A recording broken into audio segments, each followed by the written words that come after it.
To a traffic alert, we want to warn you there is some standing water in the middle of 45, the North Freeway, and this is outbound at Maine near Patton. This is a problematic area always when we have downpours in the area, but if you are headed there that way this morning, keep that in mind. Meanwhile, ABC 13 reporter Courtney Fisher started off in Conroe around 4 this morning and followed these storms as they moved south. She has been tweeting video all morning, and Catherine, or in fact Courtney, is now in Galveston live for us. Good morning to you, Courtney.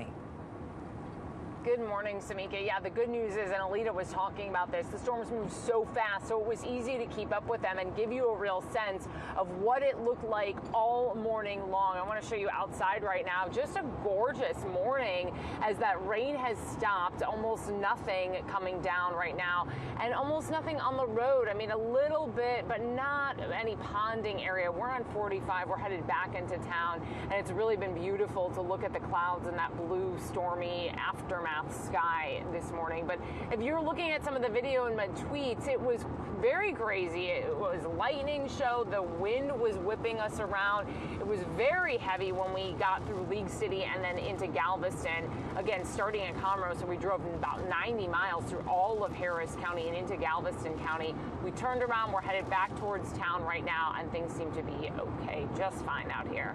We'll send it back to you. Stand by.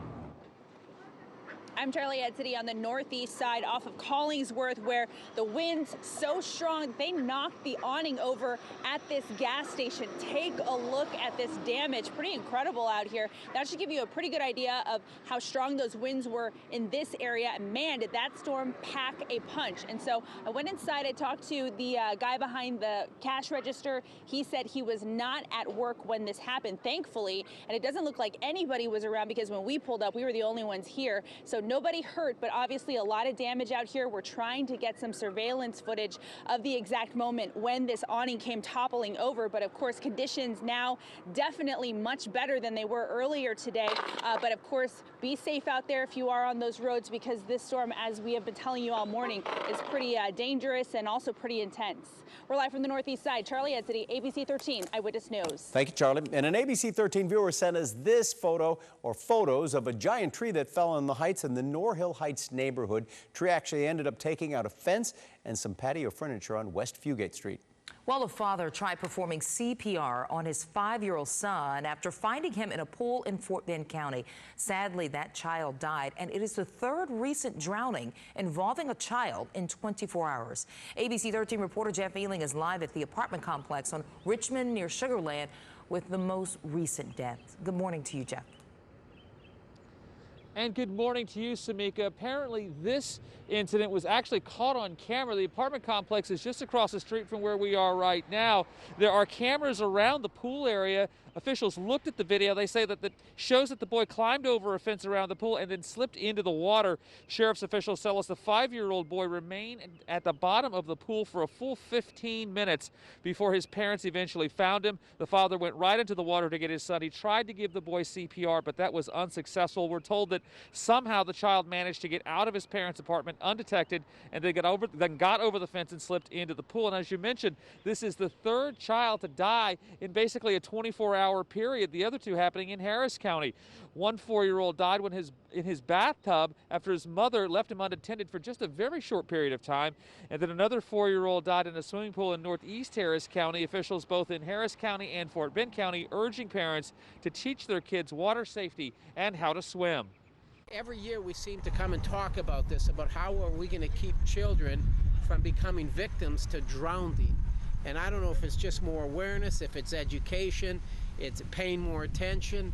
I don't know, but it's just, we don't want to see any more. Well, he's certainly right about that. You know, last year, guys, I met with volunteers with a local nonprofit called the Judah Brown Project. The founder lost her son in a drowning death.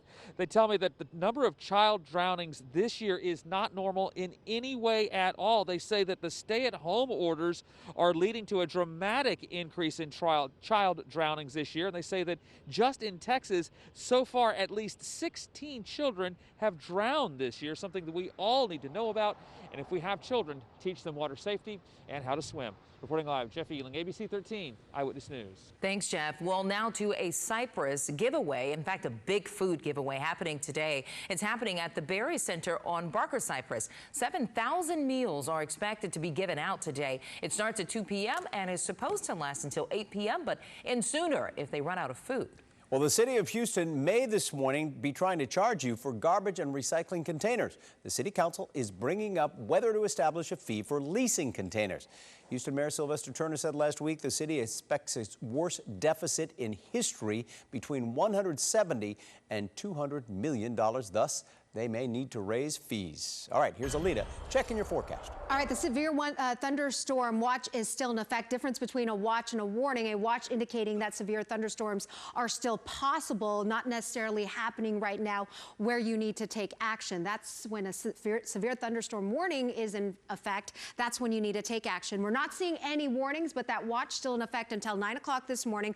Notice that heavy line of storms that blew through the Houston area between 5 and 6 o'clock this morning is now shifting closer to the coastline. We'll see most of this rain tapering off between 7 and 8 o'clock. There'll still be some lingering rain showers on the backside of this, at least taking us into the 9 o'clock hour with a 40% chance of rain, and then all of it moves out of here, including the clouds, as we get into the lunchtime hour. Today's highs in the 80s. Meanwhile, overnight lows, refreshingly cool, dropping down into the 50s. So a few more hours of this rain and storms, guys, and then we're talking about some warmth, especially by the weekend. Highs back up in the low 90s. All right, thanks for joining us on Samika Knight's birthday.